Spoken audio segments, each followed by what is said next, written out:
Buen día a todos. Mi nombre es Lucio Gutiérrez, soy residente de segundo año del Servicio de Ortopedia y Traumatología del Hospital Británico Central.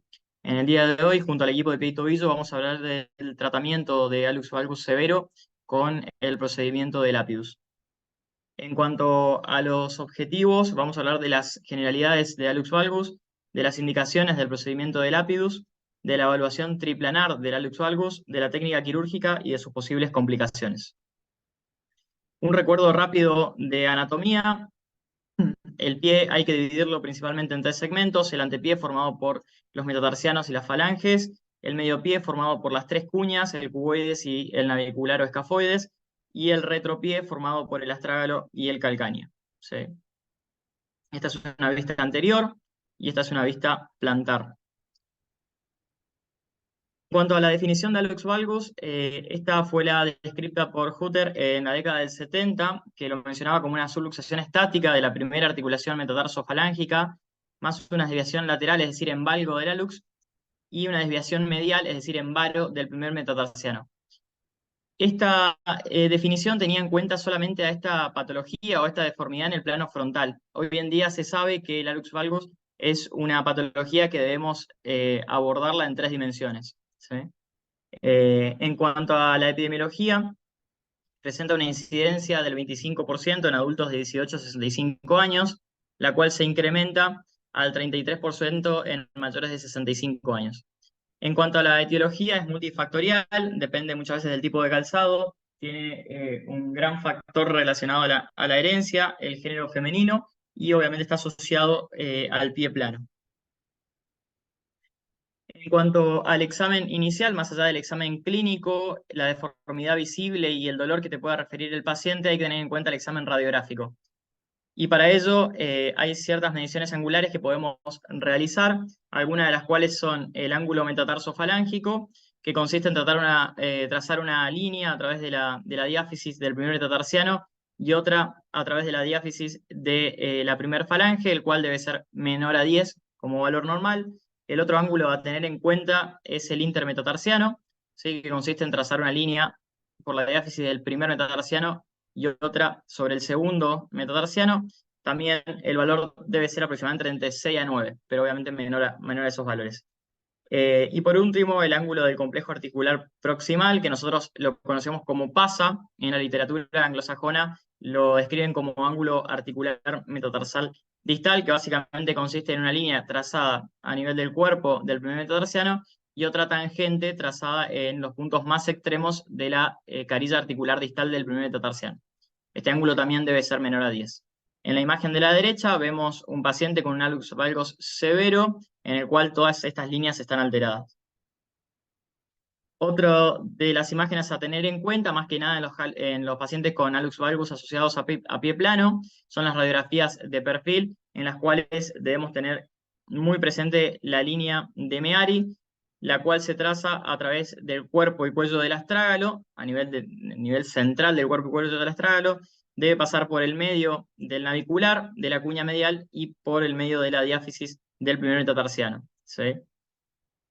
Por otro lado, también el ángulo de Costa-Bartani, que es un ángulo trazado entre el extremo más inferior de la articulación talonavicular y el punto más inferior de la tuberosidad posterior del calcáneo, con otro punto que tomamos en una línea, una tangente en el borde más inferior del sesamoideo tibial. Eso nos va a formar un ángulo que en personas en un pie normal tiene que estar entre 120 y 130 grados. Y por otro lado tenemos la pendiente calcánea, que es este ángulo que vemos acá, en el cual tomamos el punto más inferior y anterior del calcáneo y el punto más inferior y posterior. Trazamos una línea entre esos dos puntos y otra paralelo al suelo. Sí, otra paralela al suelo. Esta pendiente debe ser normal, el valor normal es entre 20 y 30 grados. Como mencioné antes, este tipo de radiografías es importante en los pacientes que presentan un pie plano. Estas mediciones angulares nos permiten clasificar el hallux valgus en leve a moderado y severo. En esta charla nos vamos a dedicar básicamente al hallux valgus moderado a severo. Entonces, el moderado presenta un ángulo metatarso-falángico entre 20 y 40 grados, un ángulo intermetatarsiano entre 11 y 16 grados. La articulación metatarso-falángica es incongruente, acá, a este nivel, y presenta una subluxación sesamoidea. Ya en el severo tenemos un metatarso falángico mayor a 40 grados, un intermetatarsiano mayor a 16, obviamente incongruencia de la articulación metatarso-falángica, como se ve acá a este nivel, y la subluxación sesamoide es mucho mayor al 75%. Entonces, teniendo en cuenta estos dos últimos tipos de hallux valgus,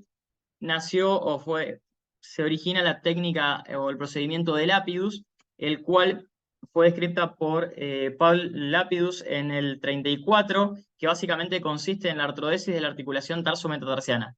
En principio, la artrodesis de la primera articulación tarso-metatarsiana, es decir, entre la cuña medial y el primer metatarsiano. La primera definición que él hace de la técnica, básicamente lo que dice es hacer una resección articular a nivel de la cuña medial, del extremo distal, o sea, la carilla articular distal de la cuña medial, y de la base del primer metatarsiano. Una vez que hacía la liberación de las partes blandas, lo que hacía era una similar artrodesis con una sutura catgut como la que se ve acá. Después él, en publicaciones posteriores, lo que hace es ya implementar los tornillos para realizar esta artrodesis, ¿sí? Y agrega los tornillos no solo de la primera cuña al primer meta, sino que agrega el tornillo intermetatarsiano y a veces hasta un tornillo de Liefranc. Las indicaciones propiamente dichas de la artrodesis de Lapidus es un hallux valgus moderado o severo que curse con artrosis tarso-metatarsiana, con inestabilidad también tarso-metatarsiana. También se puede aplicar en cirugías de revisión y en hallux valgus asociados a pie plano. Es importante tener en cuenta estas tres primeras indicaciones porque básicamente es lo que vamos a hablar a lo largo de la charla, ¿sí?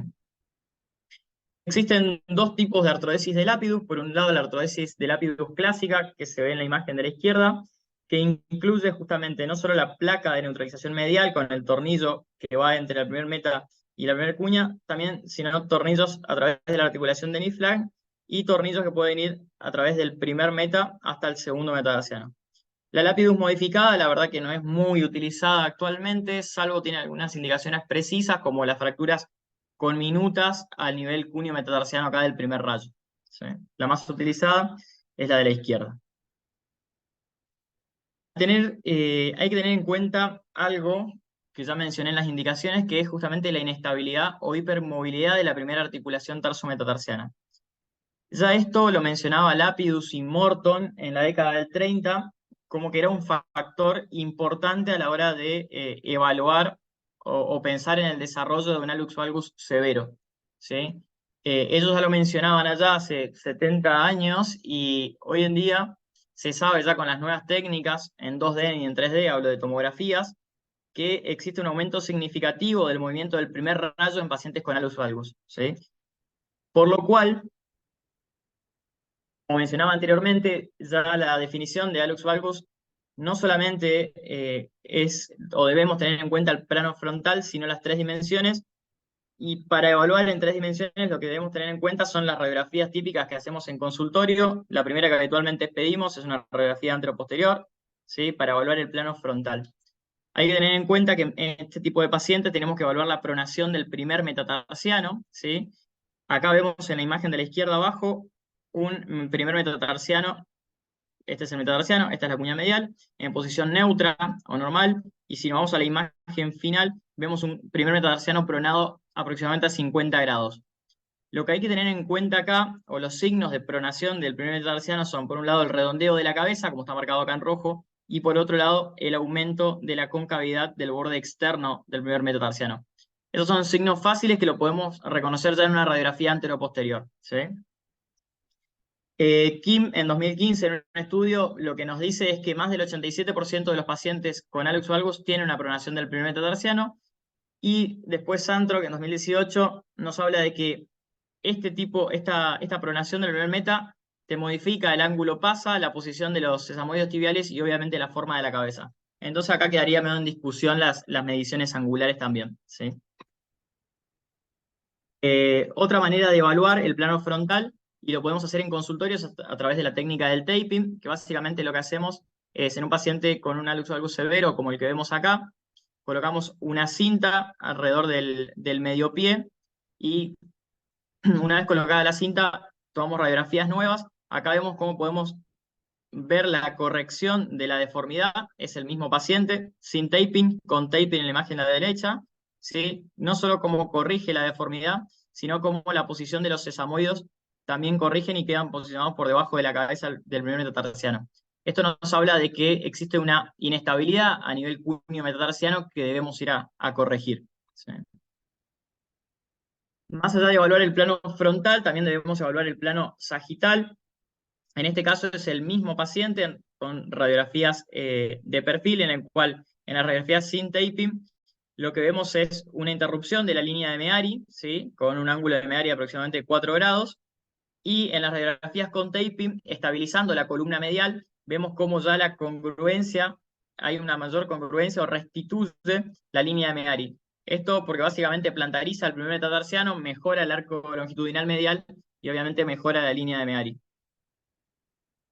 Otra manera de evaluar en consultorio el plano sagital es a través de los test de hipermovilidad, que básicamente consiste en con una mano fijar a nivel de la cuña medial, como se ve acá, y con la otra movilizar en dirección dorsoplantar la primera cuña. Este es un paciente nuestro de consultorio, ¿sí?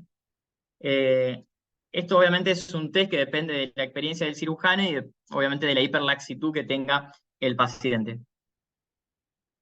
Esto, para hacerlo más específico, Claudio en 94 diseñó un calibrador, ¿sí? Automático como el que ven acá, y básicamente lo que hacían era aplicar fuerzas en dirección planta-dorso y evaluaban básicamente el desplazamiento del primer metatarsiano en el plano sagital. Ellos consideraron en este estudio que un desplazamiento mayor a 9 milímetros en el plano sagital nos demostraba una hipermovilidad.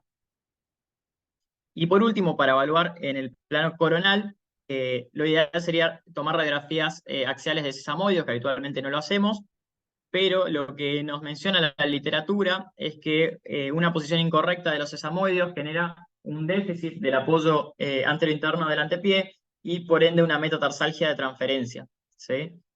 Y un concepto importante también es que la mala alineación de los sesamoides es una causa probable de hallux valgus, ¿sí? En cuanto a la técnica quirúrgica, lo que debemos hacer en principio es una incisión, perdón, dorsomedial a nivel de la articulación cúneo-metatarsiano. Primero hacemos una liberación capsular y ligamentaria, ¿sí? Una vez que hacemos esta liberación, ahí vemos la carilla articular de la primera cuña y el primer metatarsiano de este lado. Estas son las imágenes del intensificador de imágenes intraoperatorio. Vemos la deformidad que tenía el paciente, ¿sí? Y en esta imagen ya vemos con las clavijas de posición, como se ve acá en la imagen de arriba, vemos como con las clavijas de posición a modo de joystick podemos justamente corregir la deformidad y ahí colocamos un clamp, ¿sí? Eso nos permite mantener como es el primer metatarsiano en posición. Una vez que hacemos eso, se hace la resección articular, que primero hacemos una osteotomía, obviamente con la sierra, y luego la terminamos con escoplo, y finalmente la importancia de las perforaciones, ¿sí? A nivel de de las dos carillas articulares, tanto de la cuña, como que se ve acá, como a nivel de la carilla articular del primer metatarsiano.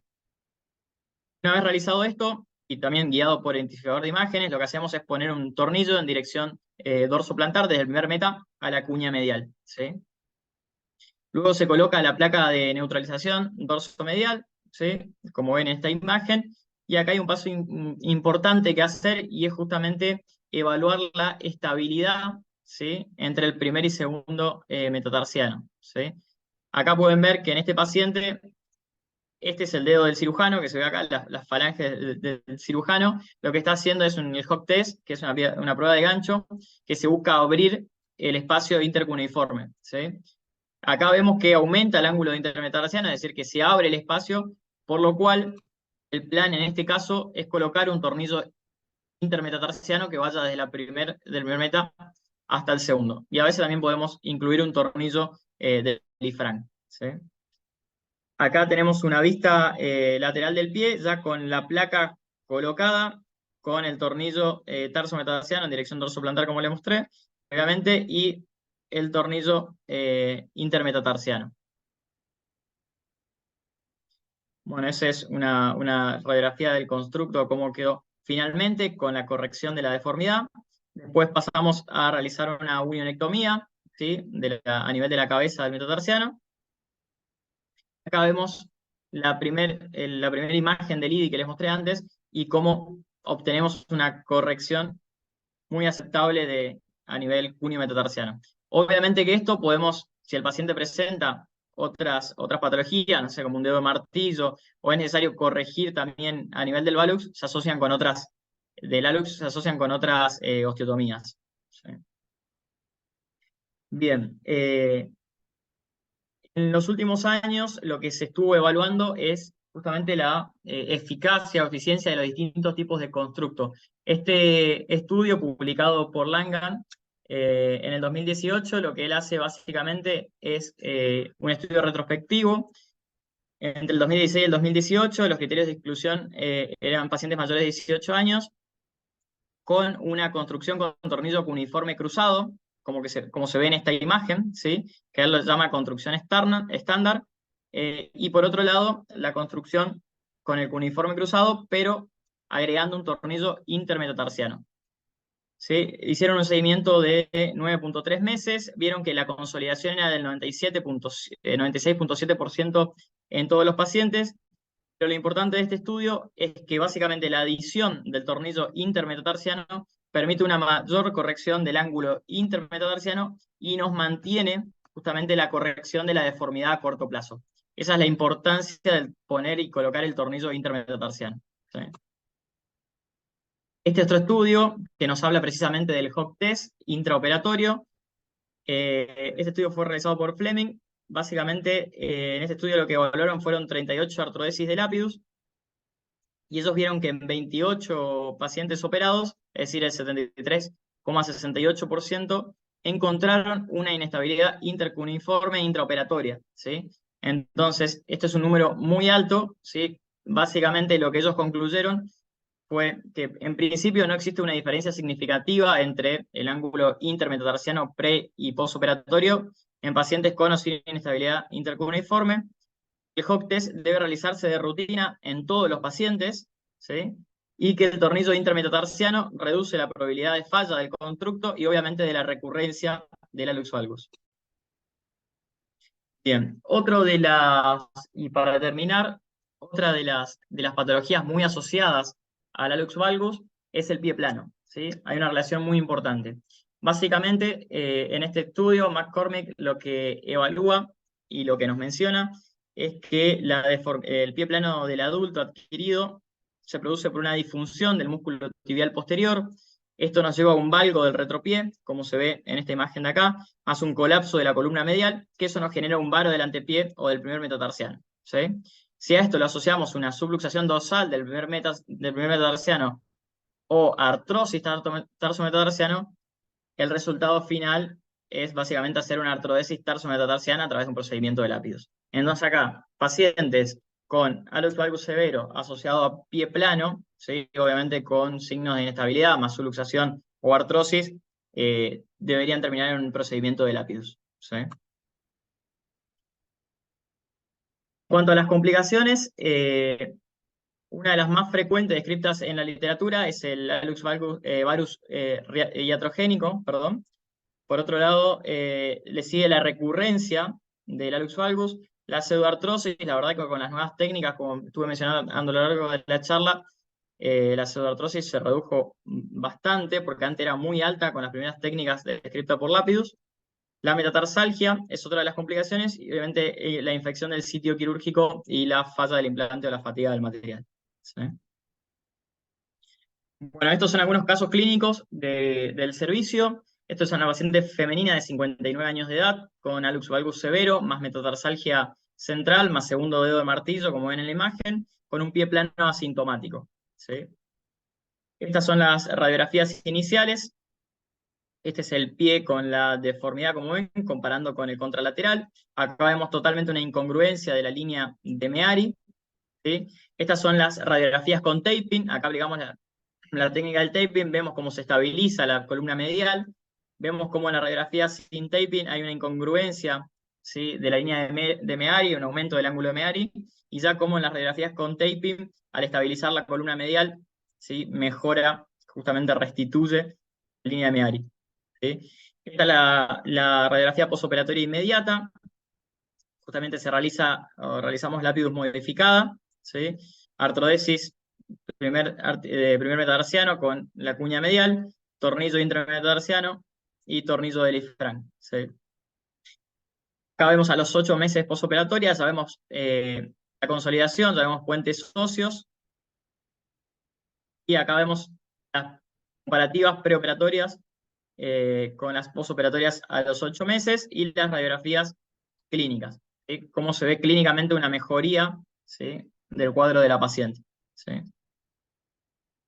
Otro de los casos, una paciente de 60 años con dolor en medio pie, más un tarso giboso por justamente la exostosis acá a nivel dorsal, ¿sí? En esta paciente lo que se hizo también fue, como presentaba una inestabilidad no solo cuneo-metatarsiana, ¿sí? A nivel de la primera articulación, sino también a nivel del segundo y tercer metatarsiano, como ven acá, ¿sí? Hay una alteración de la relación cuneo-metatarsiana.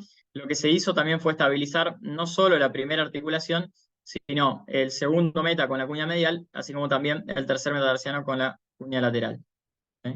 A los 6 meses postoperatorios ya vemos los puentes óseos, la consolidación.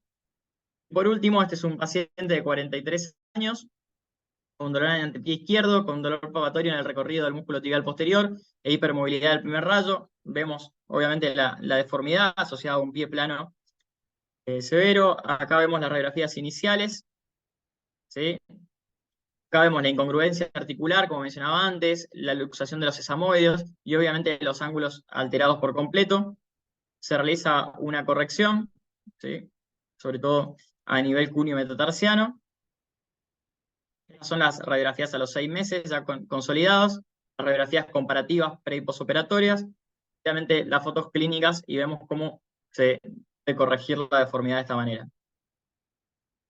Así que muchas gracias, eso es todo.